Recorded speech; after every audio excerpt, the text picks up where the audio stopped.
Good afternoon, everyone. My name is Sam Waters. I'm a counselor in the immediate office of the Secretary at the Department of Health and Human Services. I am pleased to welcome you on this incredibly exciting day as HHS and the Department of Education highlight the progress of months of hard work by our nation's leading medical organizations. I'm joined on stage by my colleague, Dr. Travis Smith, a senior advisor at the department. Together, he and I were tasked by Secretary Kennedy to do what at the time seemed impossible: fundamentally change the way physicians are taught to focus more heavily on nutrition. While I will let Secretary Kennedy and Undersecretary Kent discuss the changes in more detail, I think it's important to set the table of where we started versus where we have come. 11 months ago, HHS convened a roundtable with many of the leaders in the room today. We asked a simple question: what will it take to substantially increase the amount of nutrition education medical students receive? The Secretary threw out a number: 40 hours of nutrition across 4 years of medical school starting this fall. As you can imagine, there was a lot of shifting around in chairs. No one was entirely sure what to say, but ultimately the overwhelming response we heard was that change of this magnitude would require the medical schools to lead. So Secretary Kennedy sent us on a mission to meet with as many medical schools as we could, to build consensus, and to start to gather commitments. We held more than 100 meetings. We engaged with deans directly. We met with experts in the field who have been advocating for these change for decades. World-renowned medical leaders whose publications set the foundation of our framework. We listened, we encouraged, and at the end of the day, and I cannot stress this enough, we let the medical schools lead. We let the science lead. What emerged was a national movement: 54 medical schools in March agreeing to either 40 hours of nutrition education or a 40-hour competency equivalent starting this fall. Public-facing web pages detailing their commitments, and an army of nutrition champions leading the change. Dozens of medical schools stepping forward to answer the call. With these changes in place, our nation's foremost medical experts paved the way for generational change. Change that I am so pleased to have been a part of, and change that I know will have a lasting impact on the health of all Americans. Change that you will hear about in further detail momentarily. Before I turn it over, I want to give a special thank you to my colleagues, Dr. Travis Smith, Karen Marks and Minnie Martin in our Office of Intergovernmental and External Affairs, Rachel Fisher in the Office of the Assistant Secretary for Health, and Dr. Drew Bremer with the Office of Nutrition Research at NIH. We have also been so fortunate to have the help and support of CMS Administrator Dr. Mehmet Oz and NIH Director Dr. Jay Bhattacharya, who have both taken tremendous action to integrate nutrition into medical practice and research. And of course, our tireless partners at the White House, Callie Means and Dr. Heidi Overton, for helping championing the MAHA agenda. I also want to thank our partners at the Department of Education, Secretary Linda McMahon, Undersecretary Nicholas Kent, Assistant Secretary David Barker, and Deputy Assistant Secretary Jeff Andrade. And finally, I want to thank President Trump and Secretary Kennedy for creating this unique opportunity for change. Through our mandate to make America healthy again, we are achieving historic reforms that will have a lasting impact on improving the health of our nation. And with that, ladies and gentlemen, please join me in welcoming Secretary Robert F. Kennedy, Jr.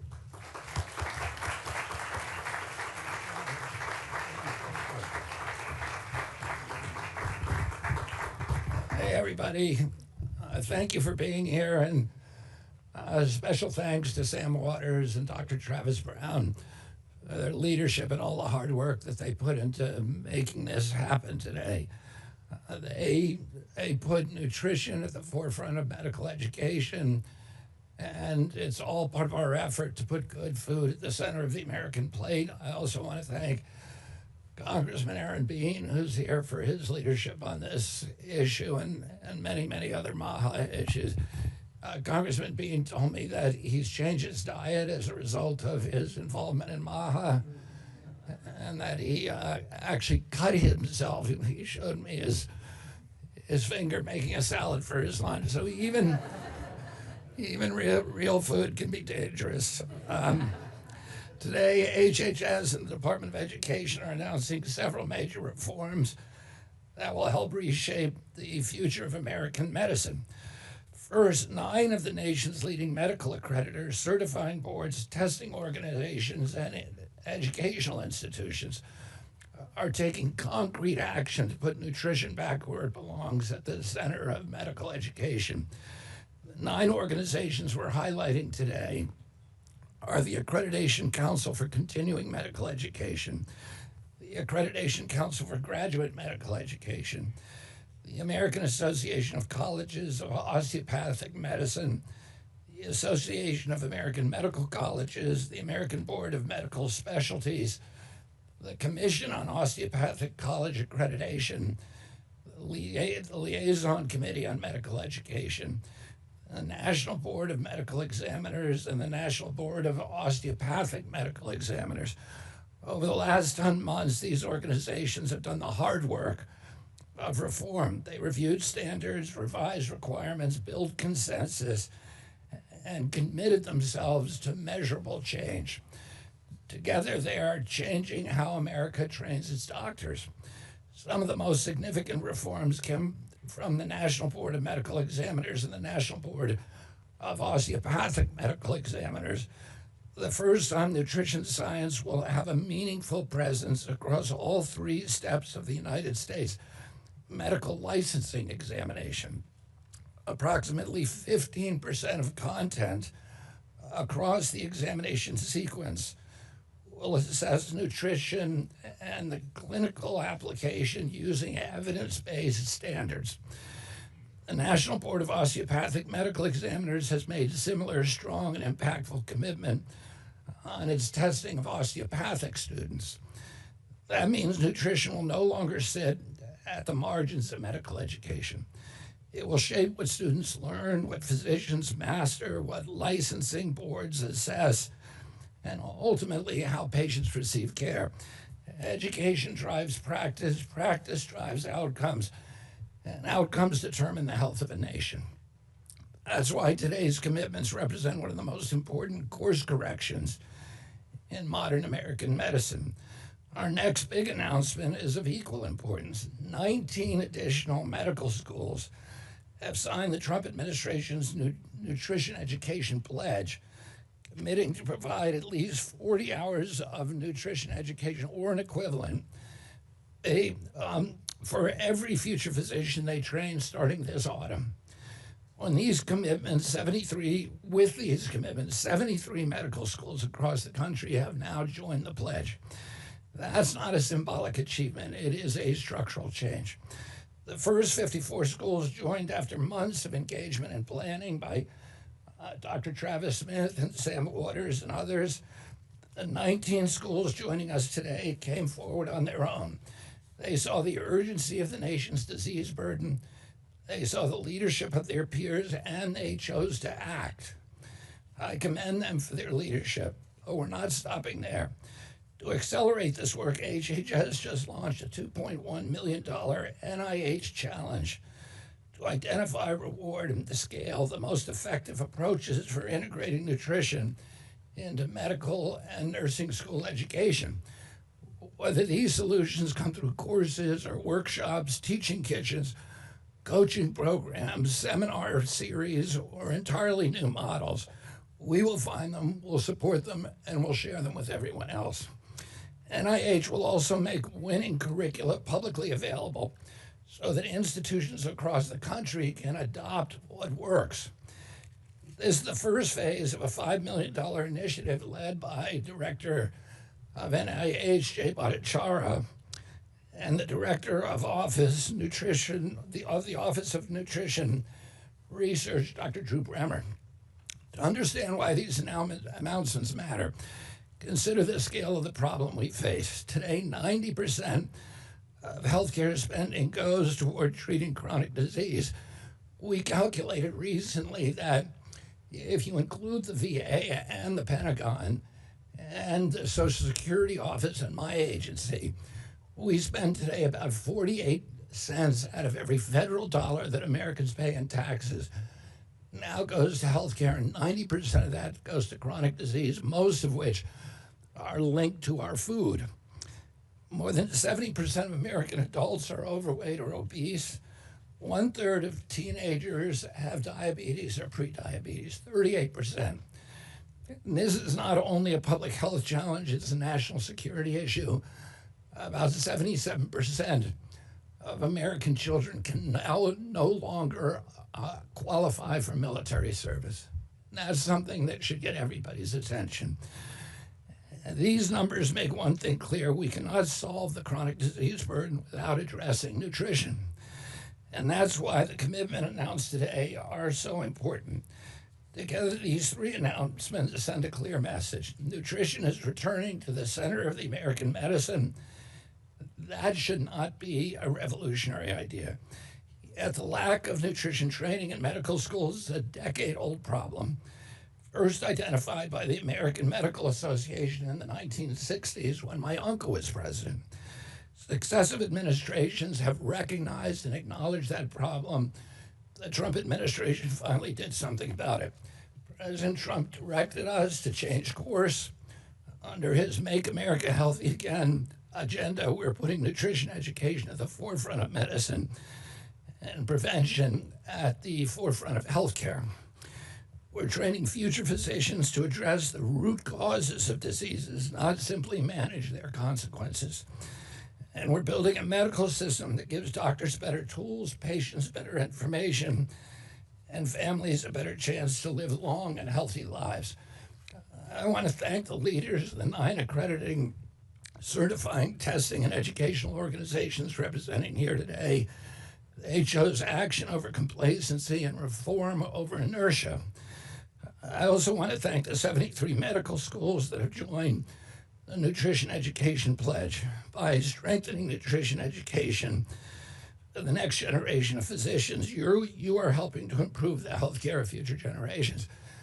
I want to make clear that all of these organizations came forward voluntarily. There was no coercion or pressure from my agency. We acted as a catalyst here. We did something that everybody already wanted to do. And I want to say just something additional about that. There are many people in this audience and many of the people who signed on to the pledge, both the accreditors, the testers, and the medical schools, that disagree with the Trump administration on many, many policies and disagree with me personally on many policies. And so I especially want to commend them for coming forward and say a word about how important that is. I grew up at a time of extreme polarization in our country during the 1960s. And in some ways, the polarization and violence exhausted itself with the assassinations of my uncle and then my father. But it's research today, and it is research in a way that humanity has never encountered before because it's driven by algorithms that pour concrete on our divisions, that push us farther and farther apart. And nobody really knows or understands how this can end. But clearly what we need to do is we need to start learning to talk to each other again, even with people with whom we disagree.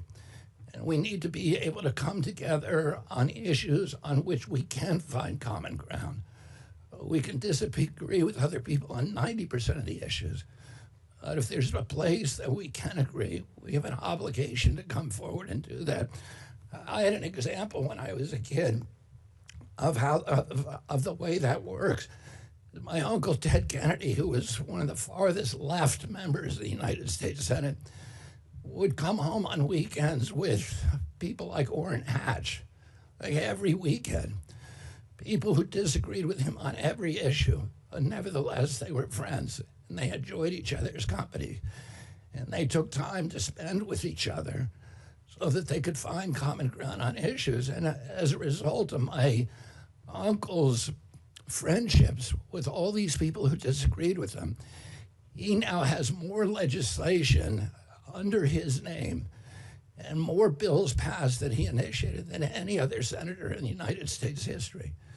And it was because he was able to reach out, and all of us need to start doing that again today. And the medical schools, the testers and accreditors who joined this effort were people who decided to put partisanship aside and the tribalism that's polarizing us aside, and to do something that was good for our country and good for our children. There are no such thing as Republican children or Democratic children. All of us want healthy kids, and this is a first critical step to making sure that the next generation of children are going to be much healthier than previous ones.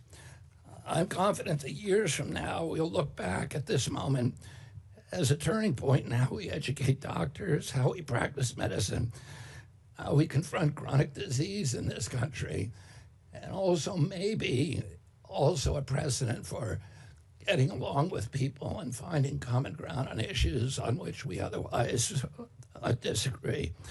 I look forward to hearing remarks from the CMS director, my partner and friend, Mehmet Oz, about the work his team has done to advance nutrition and medicine.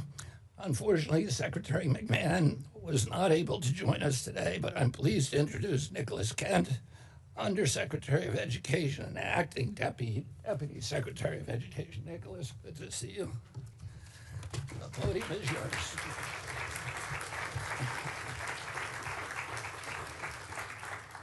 Thank you, Secretary Kennedy, for gathering us all here today, and thank you for leading this historic change. Good afternoon, everyone. It is an honor to join you all as we celebrate another major commitment to common sense reforms that will reshape American medical training for generations to come, benefiting not only students who train to be healthcare professionals, but the scores of patients that they will serve throughout their careers. Now, as someone who started off their career at an accrediting agency that focused on allied health education, I find today's event to be particularly meaningful. Quality nutrition is the foundation of a healthy life, and that's why the Trump administration has placed nutrition and prevention front and center in how we train tomorrow's healthcare leaders. Since our last gathering in March, it is a privilege to recognize an additional 19 medical schools stepping up to strengthen nutrition education. Because to make America great again, we first must make it healthy. As you are all aware, diet-related chronic diseases contribute to roughly 1 million deaths each year and impose enormous economic and emotional costs. And a staggering 14.7 million school-age children suffer from obesity. However, our efforts are ensuring that nutrition education will no longer be overlooked as an essential pillar of public health. On average, medical schools have only required about 2 hours of nutrition education to earn a diploma. 2 hours out of years of specialized training, despite strong and growing evidence demonstrating that nutrition education is a powerful tool for preventing disease. Even more striking, a recent study found that 75% of U.S. medical schools have no required clinical nutrition coursework. This isn't a minor training issue. It's an institutional barrier to better health outcomes, and we have got the power to fix it here today. Thankfully, President Trump's Maha mission has taken hold across our great nation. Secretary Kennedy and Secretary McMahon have jointly urged medical education associations to study the best ways to elevate and incorporate nutrition in their programs. In March, we announced that dozens of institutions and numerous accreditors pledged their commitment to make comprehensive nutrition education a graduation requirement.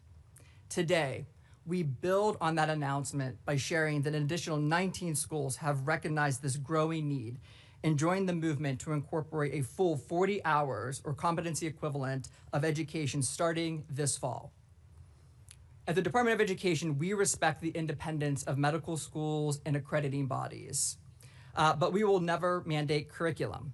But what we can do and what we will spotlight are promising evidence-based models, promoting best practices, convening leaders who are improving health outcomes, and celebrating institution-driven curricular reforms that are reforming medical education. While these commitments are groundbreaking, they are also rooted in common sense. From adding required nutrition hours to integrating competencies across all 4 years and revising assessments, these actions promise real progress toward our shared goal of a healthier America. I want to thank each school for your leadership studying this issue, implementing these changes, and making a firm commitment to restore the health of our nation. I appreciate everyone involved, from faculty to policymakers, for your work as we make America healthy again. Your dedication to evidence-based nutrition education and strong partnerships will deliver a healthier future for every American. And now it is my distinct honor to introduce Dr. Oz, Administrator of the Centers for Medicare and Medicaid Services, to share more about the Department of Health and Human Services efforts. Thank you.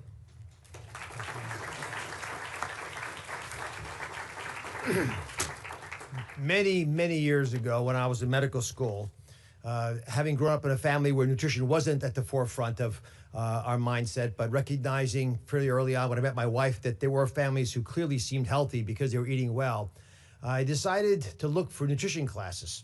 And I was going to school at Penn, pretty reputable medical school, and there was no nutrition class. In fact, we define nutrition class as studies of beriberi and kwashiorkor, uncommon diseases you really only find in areas that have tragic poverty and oftentimes in other continents. Turns out that was a pretty good campaign platform. I ran for student body president. I won on that platform, and we started a nutrition class. But it wasn't the kind of nutrition class we're talking about today. And I want to walk folks through where we are, both at CMS, but also with Secretary Kennedy's leadership, where this Sentinel Day allows us to go, a vision we might not have had before, and then hopefully get some insights from some of the testers, the regulators, the accreditors, and of course the medical schools themselves. When we go to medical school, we are generally not taught to stop doing things. We're not taught to just to de-prescribe medications. That was a major issue last month when the Secretary came out vocally and I think appropriately talking about the fact we never de-prescribe some of the antidepressants that are used in America. And medical communities heard that message and started talking about it a lot more. We don't talk about taking drugs down the same way we don't talk about nutrition because it's part of prevention. It's not part of the culture. And this is an important issue. If we don't learn these things in medical school, they cannot be important. Because everything we learn that's important about the health, we're going to learn in medical school. So the arrogance that's associated with not learning about nutrition in medical school contaminates the entire medical space. It's something that the Secretary appropriately wants to stop. The President noticed it, and this initiative is allowing us to address a great wrong that's been tolerated for decades. So here's the challenge. How do we make it easier to be healthy in America? Fundamentally, that is the Baja movement. And as Secretary pointed out, with chronic disease driving most of the expenses coming from my part of the agency, it's Medicare and Medicaid, it's incumbent upon us to make the next generation of clinicians aware and activated when it comes to these issues, to give a framework for how to prevent disease by allowing things like nutrition to prosper. I do not think it's a coincidence that it is generally not taught in our schools. It's not an area where clinicians think they'll make much money. It's not an area they put their pride in. I do think it's a remarkably fertile area for academicians to start pursuing careers, but we have got to get it taught in medical school to instigate this process, to get people excited about the possibility. So at CMS, here's what we're doing. As the medical schools join the commitment, with accreditors and assessors and standards organizations all engaged, we have a great opportunity to create a competency around nutrition. So let me give you two concrete examples. The Rural Health Transformation Fund, which was the single most ambitious plan to help Americans living in rural parts of the country. It's 60 million of us with a life expectancy dramatically lower than the urban parts of the country. We gave those $50 billion out with several little opportunities for states to prove themselves, including, it turns out, the opportunity to prove that they care about nutrition by including nutrition criteria in their CME testing in their states. 24 states agreed and took us up on this challenge, and they got more money significantly more because they're willing to teach within the CME process about nutrition.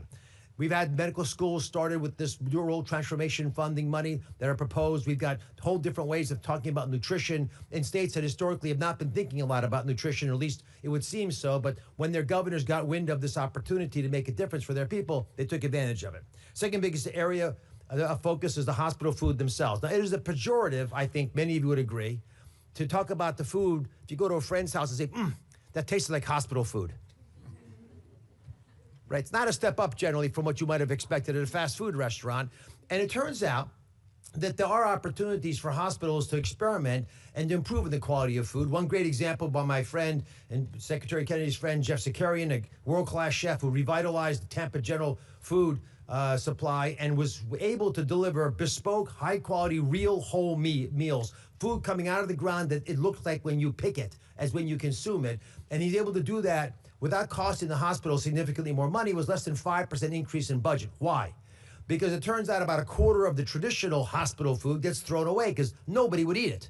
When I was training as a resident, I was advised by the chief resident not to eat the hospital food, lest I get sick. And he wasn't kidding. And so most of us learn not to eat the food the patients eat because we won't do well with that food, especially over a long period of time. So how do we actually fix this, and how do we get to the right spot? The Secretary's pushed for pledges from hospitals all over the country. We traveled down to the Jack Nicklaus Children's Hospital in Miami to kick this process off. We've had many hospitals now, including the major organizations, embrace the idea of using the right side up food triangle, food pyramid, that we created with the Department of Agriculture in order to make sure the food that's being served in the hospitals is appropriate. And again, without a meaningful cost difference, surrounding error, frankly, compared to overall hospital expenses, it's a wise move. CMS will push these agendas and many more. Let me leave you with a quick number. $800 billion we spend roughly nationwide on prescription medications. Secretary, myself, and others have worked hard to make sure we have most favored nation drug pricing. But what is the best way to reduce the amount of money we spend on drugs? To not need them.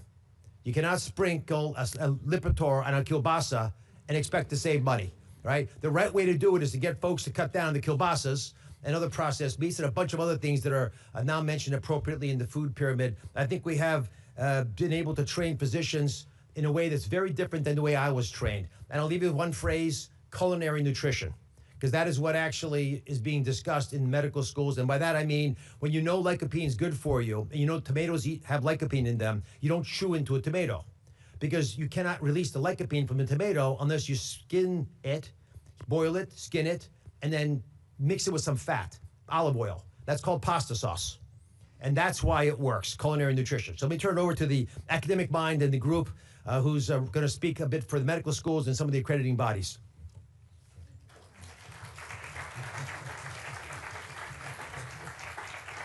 Thank you for allowing me to join you today. I'm Dr. Jessica Snowden. I am a pediatrician and the Vice Chancellor for Research at University of Tennessee Health Sciences. And I will say, my teenager assumes pasta sauce is a vegetable, especially if it's on pizza.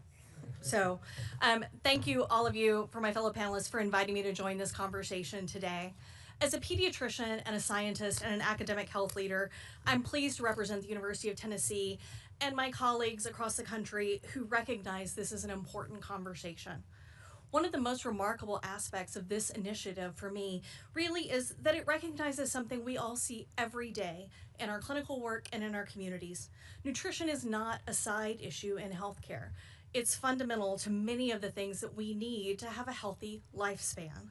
Whether we're talking about healthy pregnancies or child development, cancer, diabetes, heart disease, or just being able to get into our retirement, able to enjoy it, nutrition is fundamental for all of those things, for any major health outcome that we see. At the same time, many of our communities that bear the highest burden of these chronic diseases face significant barriers to accessing healthy foods and evidence-based support.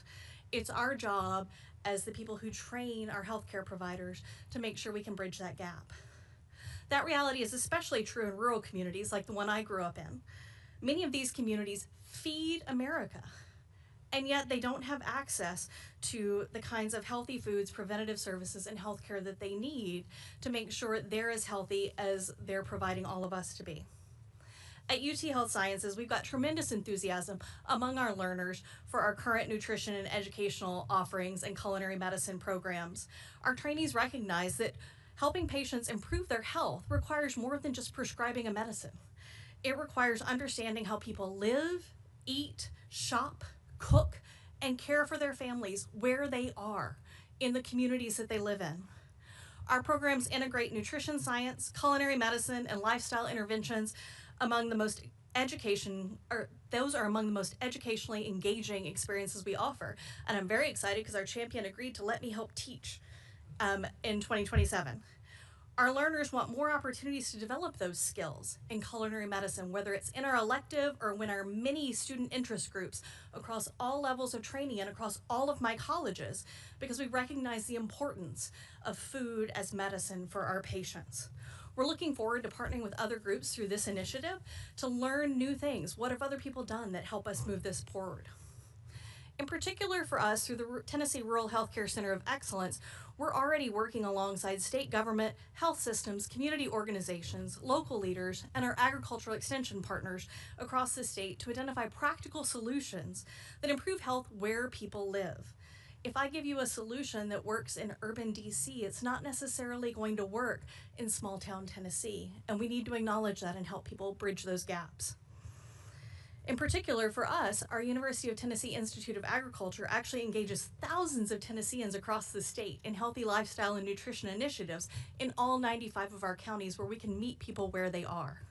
These partnerships are essential because lasting improvements in nutrition and health can't be achieved by any one group alone. It requires all of us to collaborate across education, across government, across agriculture, public health, and community organizations if we want to make a significant change. One of the things that is most exciting for me about this particular initiative is it's the opportunity to connect scientific evidence and nutrition education with real-world implementation. As universities, we help generate the evidence that informs what's going to move forward. We train the workforce. We evaluate outcomes to help you figure out what works and what doesn't work. And importantly, we can help you figure out how to scale things so that they are implementable in a variety of communities. Our community partners are equally important because they're the ones who help us guide these solutions to be practical, trusted, and responsive to local needs. As someone who grew up in the Deep South, if I were to come in with a Mediterranean diet today, I would get laughed out of my grandmother's house. We need to find a way to help bridge those gaps and ease people towards where they need to be. As a pediatrician, I'm particularly encouraged by the emphasis that any work on nutrition has on prevention. Many of the chronic diseases that challenge our communities begin decades before they're diagnosed. Investing in children and their families in any way, but in particularly in helping them adapt healthy nutrition and lifestyle initiatives will pay off for generations to come. I look forward to all I'm going to learn from our colleagues that have taken on this initiative and really look forward to taking action to put evidence into the implementation and help our communities be healthier. Thank you so much for having me.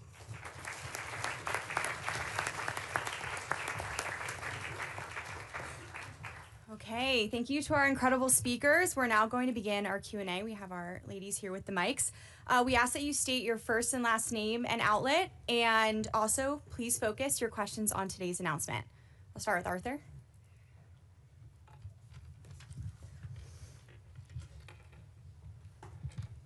Thank you, Secretary Kennedy and Undersecretary Kent. You both talked about federal funding for the medical schools. What happens if they don't meet these 40-hour requirements? What happens if they don't meet the 40-hour federal funding requirement for the medical schools, these 73 medical schools? And also, Secretary Kennedy, if you can answer this question, what would the CDC be prepared to do if there is a human case of the new world screwworm in America? So I can answer the first question, as that's related to the event today. So there's no penalty if the schools are not meeting it, but they have publicly committed on a public-facing website. I think the great thing about this initiative is that we've let the medical schools be the adults in the room, right? So they've put their commitments out forward. We trust that they'll do that. They've put their name and their reputation at stake. Anybody can go to hhs.gov/nutrition-education. They can see the commitments. They can see the wonderful work that our colleagues are doing. And so we don't have any plans to do anything punitively. We think that the positive nature of this event is reflected in their work that they've posted publicly. Great. Okay, we move on to the next one. Right there. Yep. Thank you. Liam Cosgrove with Zero Hedge. This one's for Secretary Kennedy. It's not exactly related to this, but it is a disease that seems to be increasing that prevents people from being able to reach a healthy nutrition, and that's the rise of this alpha-gal syndrome. That is a tick-borne disease. Last month, Joe Rogan and Congressman Tim Burchett were talking about the increase of it, and even these social media reports of farmers finding boxes of ticks on their farms. They're unsubstantiated, but I'm wondering if this is something you're looking into, whether you've reached out to those farmers and found whether they have alpha-gal, whether those tick boxes are real, whether they have alpha-gal. We do know that the World Economic Forum has hosted experts who do muse about using such a disease to reduce red meat consumption. Have you seen that? Have you heard of the reports that I'm referring to? Our press team will get back to you on that one. We want to focus on today's announcement. Thank you for your question. Oh, Next one. He Oh, do you want? Okay. Really quickly. We are, last week I went to New Hampshire to announce a series of programs to address this explosion of alpha-gal, and how we're taking it very seriously. One of the epicenters is Martha's Vineyard, where 50% of the adult population is now affected. It is really a devastating disease. You can't eat red meat for the rest of your life. We are looking at medications that can serve as both prophylactics and also potentially cures for it. We're funding those studies now, and we're working with the companies that are making those. We're also launched a major effort on tick control through a number of different strategies that address deer populations. The fact the three ticks that are causing most of the tick-borne diseases all breed on deer, and we're looking at strategies for limiting their breeding capacity. And any idea if the tick boxes, whether that claim is true? We're going to move on from that. Thanks. Next question. Carmen. Right here. Yeah. Thank you so much. Carmen Baum from Politico. Secretary, I understand that you won't necessarily have a say. That was my computer. That you won't have a say in the curriculum, but obviously, as you know, there are disagreements in the scientific community about sort of like how much red meat to eat, how much whole milk to consume. You know, people say that could contribute to a number of chronic diseases. So I was wondering, like, sort of like, what do you have to say about that? Would you be happy if schools teach nutrition, even though they might teach stuff that you don't necessarily agree with? Like, for example, when it comes to the amount of red meat consumption, whole milk, and things like that. Thank you. Yeah, our objective is not to dictate what the nutrition curricula should be. These medical schools are some of the smartest people in the country. They are trying to do good science. They're trying to do evidence-based medicine. They're going to come up with different recommendations and different strategies. That's a good thing for our country. These are laboratories, and people are going to learn from each other. The schools are going to learn from each other, and ultimately that's how America works. But our job is not to dictate curriculum. We brought nutritionists from the best universities in the country together, over a dozen of them, and we basically locked them in the room for 11 months and had them come up with nutrition guidelines. Every line, every recommendation is cited and sourced. The peer-reviewed publications, government databases, other authoritative sources. We did our best. We could have made mistakes on that. We're going to constantly revise it as the science evolves. But we're going to leave it up to the medical schools to figure out what the best curriculum is for their students. We know they're all committed to this, and they're going to figure out different approaches for it, but all of them are going to be, great. Okay, we'll take one more. Paige. Paige Winfield Cunningham with Notice. Secretary Kennedy, I wanted to ask you about nutrition in terms of food reforms. I know you promised a definition of ultra-processed foods was coming soon. There's the grass reform that's been sitting at OMB. When can we expect action on those two things? stand by. Love it. Thank you, everyone, for coming. Safe travels. Thanks, everyone.